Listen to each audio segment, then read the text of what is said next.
All-Star Tour édition 2026 avec le parrain de cet événement, monsieur Joe-Wilfried Tsonga. Bonjour. Salut. Est-ce que tu peux te présenter?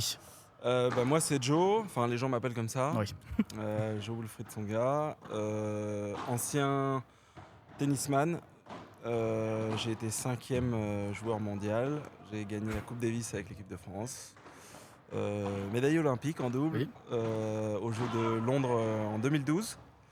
Et puis j'ai gagné des tournois dans mon... Bon, il y a trop de modestie, donc je vais réciter ce que je sais, et puis surtout ce qu'on a suivi pendant des années à travers tous tes exploits. Finale à l'Open d'Australie, demi-finaliste à Roland-Garros et Wimbledon, quart de finaliste à l'US Open, 18 titres en simple et 2 Masters 1000, donc la Coupe Davis, tu l'as dit, avec les Bleus, et surtout 265 semaines numéro 1 français. C'est énorme. C'est cool, c'était cool. C'était Ouais, une belle période. C'était une belle période. Je me suis éclaté, hein. Donc voilà, c'était presque 20 ans de tennis de haut niveau et franchement, j'en ai retiré que des choses positives. Donc non, c'était cool. Bah alors, le public le sait, mais est-ce que toi, tu as conscience d'être une légende du tennis français? Non, nous on vit nos vies. Souvent, on a envie de redevenir des gens normaux parce que tout ce qu'il y a autour de nous, des fois, c'est toujours un peu trop exagéré. Et c'est vrai que quand on arrête, ça fait du bien. Ça fait du bien un peu de se retrouver, alors pas anonyme parce que c'est pas le mot, mais de retrouver cette simplicité aussi dans le rapport avec les gens, tout ça, c'est assez cool. Pas avoir l'exigence aussi du joueur pro à voyager toutes les semaines comme au tennis. C'est ça. Le tennis a cette particularité de faire que les gens dorment pas chez eux. Non, c'est vrai. Donc, On voit, ça enchaîne, les tennismen toutes les semaines. Ouais. Un jour, ils sont à Madrid, le lendemain, ils sont à Rome pour les Masters 1000. C'est des c'est rythmes ça, et puis c'est effrénés. le décalage horaire. C'est un jour en Asie, un jour aux États-Unis, un jour en Australie, un jour en Amérique du Sud, un jour, ça s'arrête jamais, un jour en Europe. Enfin, je veux dire, c'est. Donc, non, c'est un sport qui est très exigeant, on va dire en dehors même de l'activité en elle-même qui est de jouer au tennis. C'est très exigeant à l'extérieur, donc c'est vrai que quand ça s'arrête, ça fait du bien quand même. Parce que du coup, tu as utilisé combien de passeports? Parce qu'à force, il n'y a plus de place pour mettre les tampons. Alors il me semble que j'en ai utilisé, il y en a 2 que j'ai jetés. Parce que trop plein. Ouais. Et encore, je fais partie des petits voyageurs parce que j'aimais pas trop l'avion. En termes de santé, j'avais un truc qui faisait que l'avion D'accord. c'était pas le mieux. Et après la carrière, on fonde le All-in Padel, qui est justement ici. Exactement. On s'associe avec mon ancien ami et entraîneur ensuite pour fonder le All-in Country Club, là où on est aujourd'hui. Autour de ça, on a monté notre société qui s'appelle All-in Group, Ok. qui a des activités effectivement autour de la petite balle jaune, donc du tennis, du paddle. Donc on a des centres de paddle, des clubs de tennis. Et voilà, on essaye d'exploiter tout ça du mieux possible. Il y a des similitudes quand même entre le tennis et le paddle, hormis la balle jaune et la raquette, ou c'est un sport tactiquement totalement différent? Alors il y a des similitudes parce que je pense que la vie du joueur de paddle et la vie du joueur de tennis, elle peut être assez similaire. En tout cas, elle va le devenir avec l'essor un peu du paddle qui va prendre certainement un peu plus de place au fur et à mesure.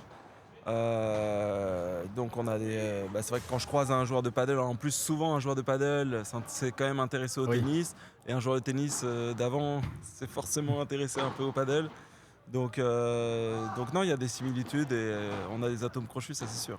Surtout que maintenant, le paddle commence à être diffusé à la télé, même en prime time, donc c'est des choses qui sont intéressantes aussi pour l'évolution Oui, du c'est sport. des choses qui sont intéressantes, ça va permettre un peu de développer le sport. Ce qu'il faut espérer, c'est que ça devienne un sport olympique. Moi, je pense que ça le mérite déjà. Oui. J'entends pas beaucoup de gens en parler. C'est vrai, parce que du c'est fait nouveau que comme sport. ça peut-être. devienne un peu Oui, c'est un nouveau sport, mais bon, je crois que ça reste un sport quantifiable. C'est vrai. Ce qui est très difficile, c'est les sports finalement de jugement. Et les sports de jugement, en termes d'olympisme, je trouve ça toujours un peu particulier parce que C'est vrai. en termes de valeur, je trouve pas ça toujours assez juste. Et puis il y a tellement de plus en plus de licenciés aussi qui s'inscrivent au paddle, on le voit, c'est plein, que ce soit à la pause déjeuner C'est ou ça. encore le soir. C'est complet. Et en plus de ça, fondateur de l'asso pour laquelle on est tous réunis aujourd'hui, Attrape la balle. Est-ce que tu peux nous parler justement de cet asso que tu as monté? Exactement. Alors, il y a un petit hic dans l'énoncé, c'est que je ne suis pas le fondateur d'Attrape la balle. Je suis que l'enfant des personnes Qui ont qui ont fondé. créé Attrape la D'accord. balle, qui ont fondé Attrape la balle.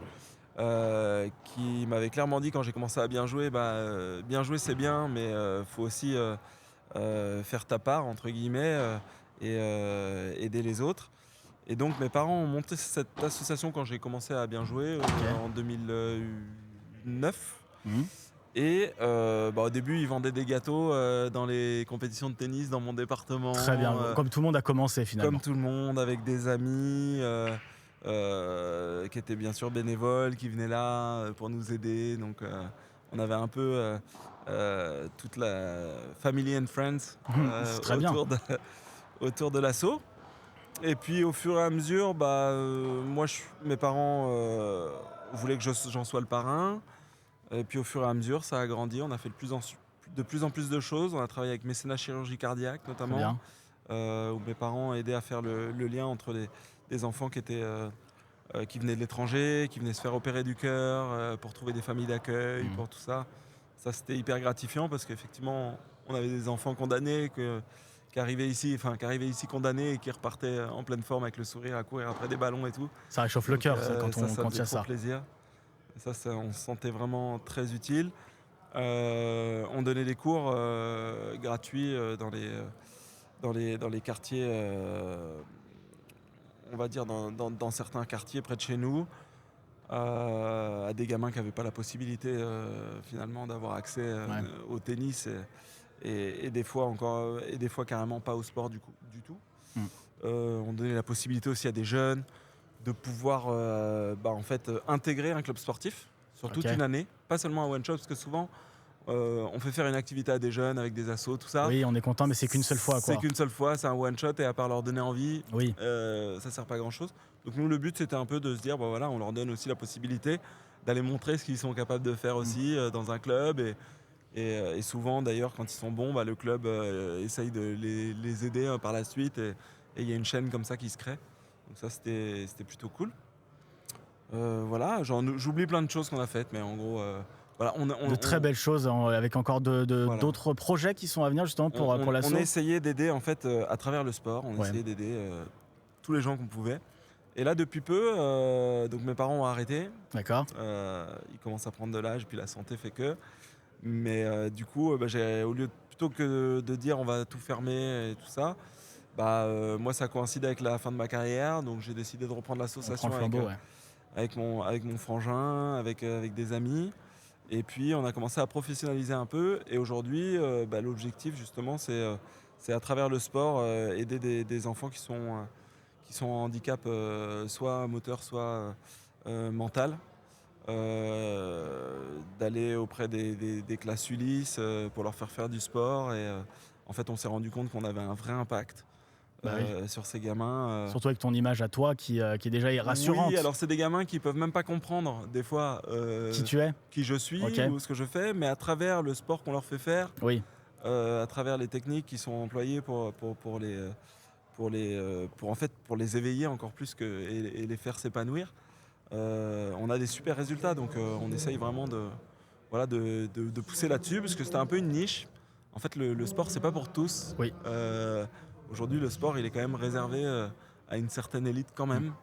Et le but justement c'est de faire en sorte que ceux qui peuvent, où on pense que c'est vraiment compliqué de, de faire, essayer de les amener avec nous et de les aider à travers ces activités. Très bien. Merci beaucoup, Joe-Wilfried Tsonga, Je t'en prie. parrain de cet événement, le All-Star Tour, pour Attrape la balle. Merci beaucoup. Merci à toi.